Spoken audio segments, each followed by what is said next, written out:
Hi Lina. Hello. Couldn't you say some word about your company? Yes, of course. So I work for SvenskaDomaner, and we sell domains and web hosting in the Nordic market, especially in Sweden. We were established 1991, so we've been in the business quite a long time. For example, what is like market population? What is internet penetration? Yeah. So Sweden has a population of about 10 million, and of that population, there's about 1.7 that have domains registered, and that's the domains that are .se and .nu. So it's the about most popular in Sweden. It's close to 2 million domain names. Yeah. So exactly. we just was 1 week again in Morocco.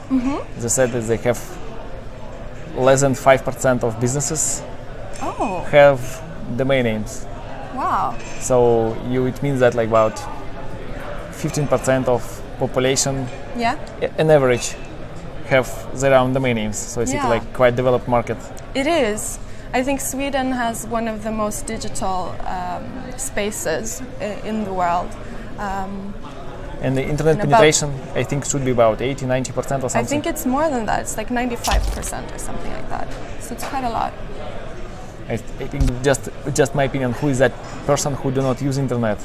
It's like children, or it's like guys in prison, or actually children, even really small children, are using like iPads and stuff like that.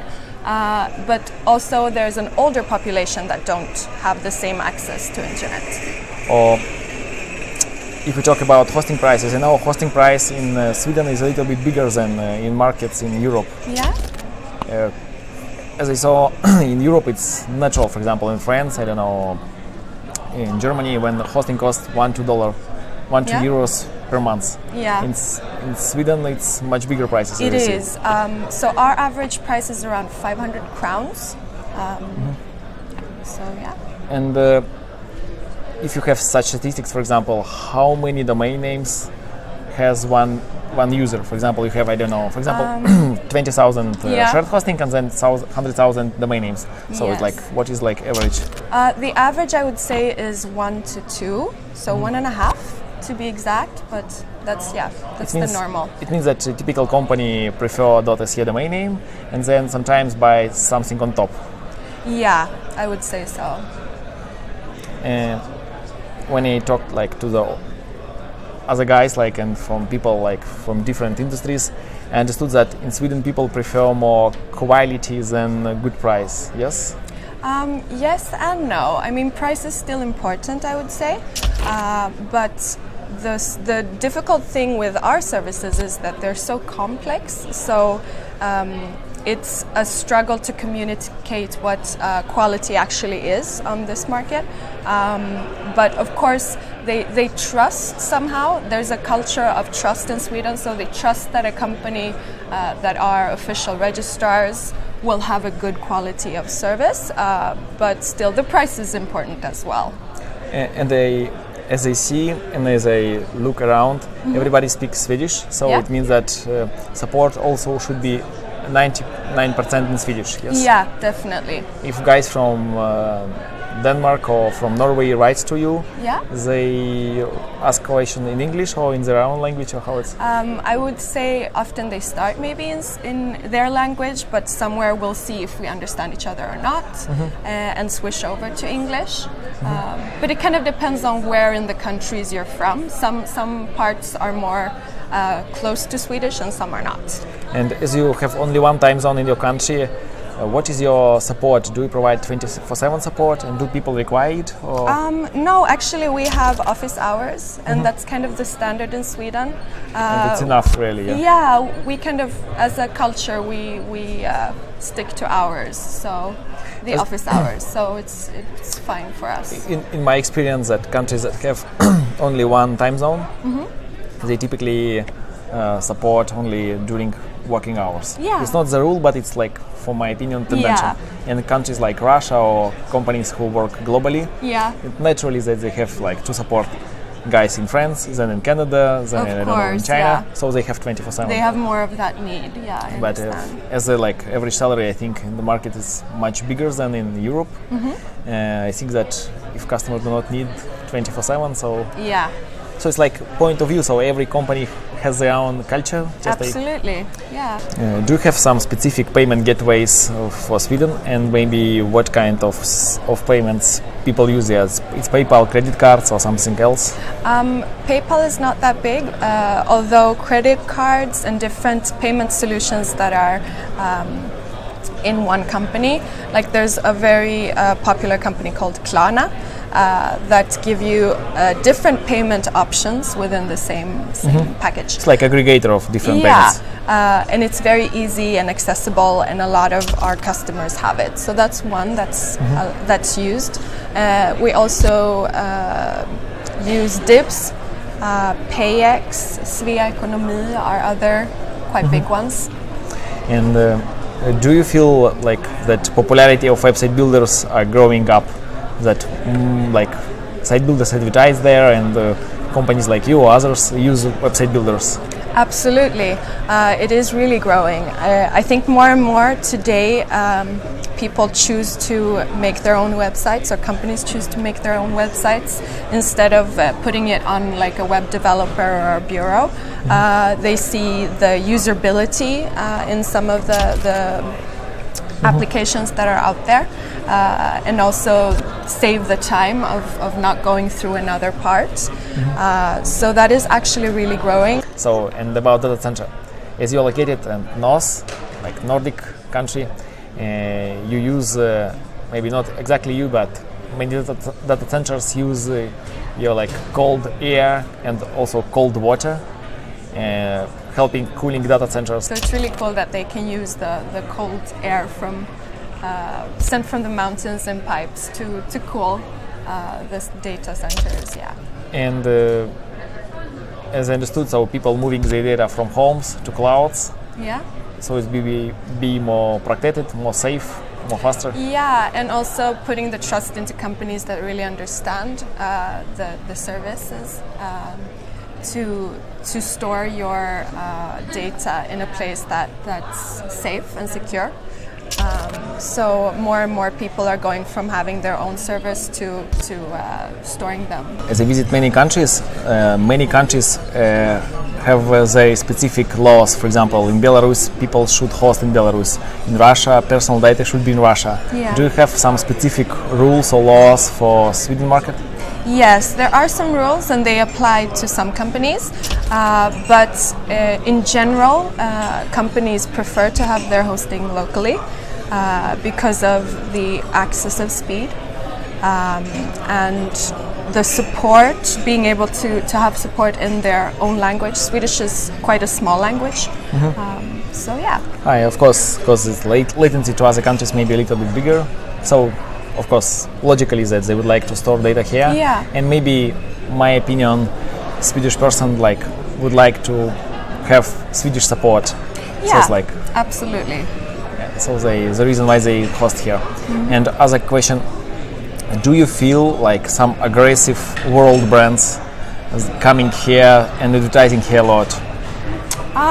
Yes, I mean one.com is one that is starting to come in, or is quite strong in the Swedish market. Absolutely, but I think the like strength. GoDaddy, Hosting Europe, Wix, Weebly. Yeah, there's many others also. Absolutely, but I think a lot of customers really prefer having a Swedish company, especially if you're maybe a smaller company or a startup.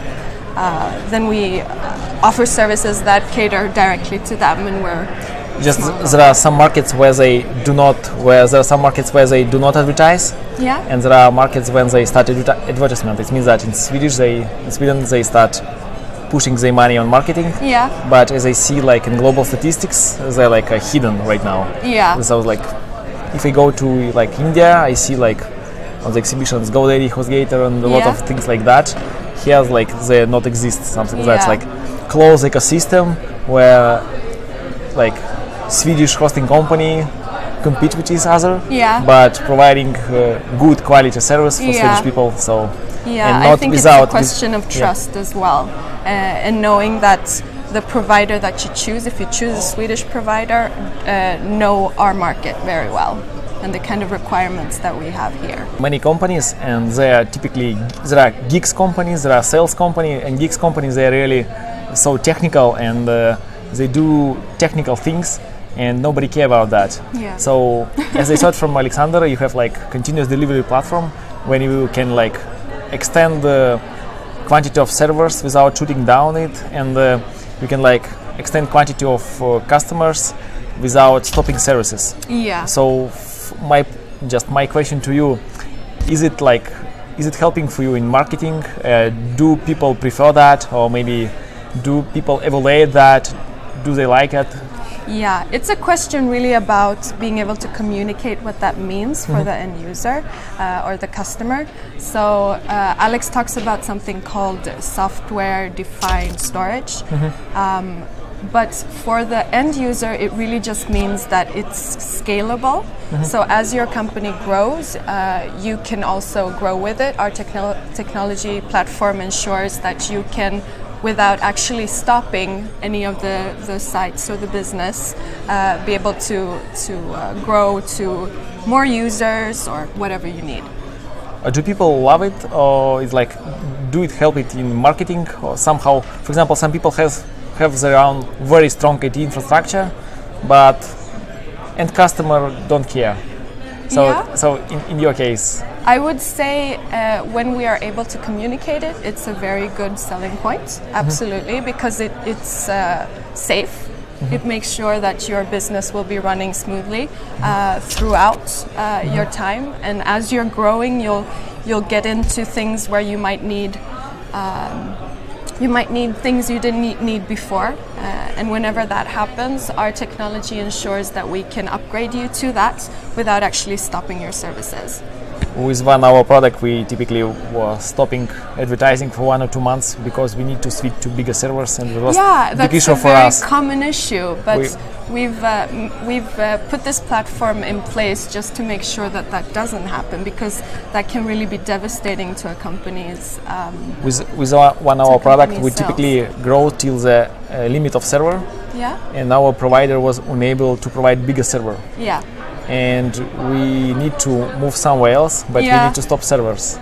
So now I understand maybe this point of view, that so when person have no limits of growing, it's very good point of view from customer. Yeah, because it makes sure that you can continue running your business even when you bump into things where you need maybe other types of services, or you need to become bigger. In our case, we were stopping for about 4 or 5 weeks selling our product, and our development team was focused on how to make storage smaller, how to optimize processes, because everybody knows that we need bigger server, but our provider unable to do that, and move live data to other provider is quite complicated when we have many databases.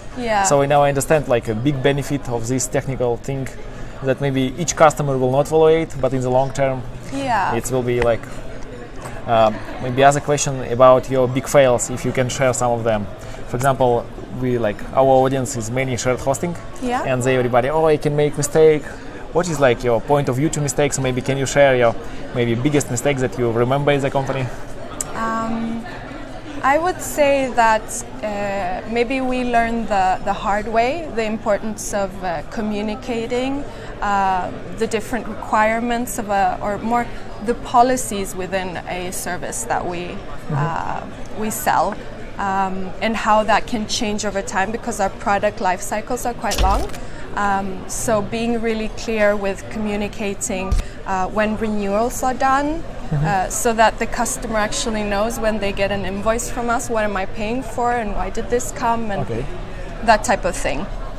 So one our customer shares the idea that he one time missile headlines for emails about that your domain will expire, and that about please buy SSL, and they just shuffled titles, and they sent for guys selling SSLs that if you do not extend the domain name, you so will it shut was down. A typo. And they have ever bigger sale of domains, of SSLs, as people thought that if they do not buy SSLs, they will shut down. Oh. Maybe it's also a big fail, but also maybe a good marketing feature. Somehow they sold at least. Yeah. Or can you maybe, if you have some marketing tricks that really worked for you, or maybe worked earlier or work right now, that you can share with guys, for example, guys from Tunisia, I don't know, from China, from Japan, can see it and see, oh, wow, good trick maybe for for you. Normally maybe it's everyday trick, but they maybe in Morocco see, wow, it's good trick, I will use it. Well, what we have seen is the money in our industry is not quite in domains per se, but more in the services. So we have noticed when we have had campaigns where we bundle the domain with a service. So say we sell them a hosting package and they get the domain for free. This drives a lot of sale. So we had an autumn campaign this last year, 2017, that was built this way, and this performed really well. So understanding how to bundle the sale of domains with the hosting or other services is a really good way to go.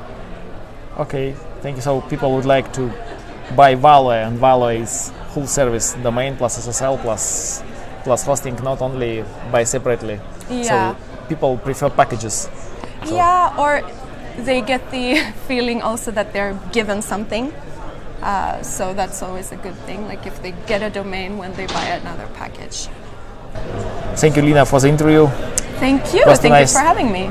It was nice to talk to you. The same. Thank you.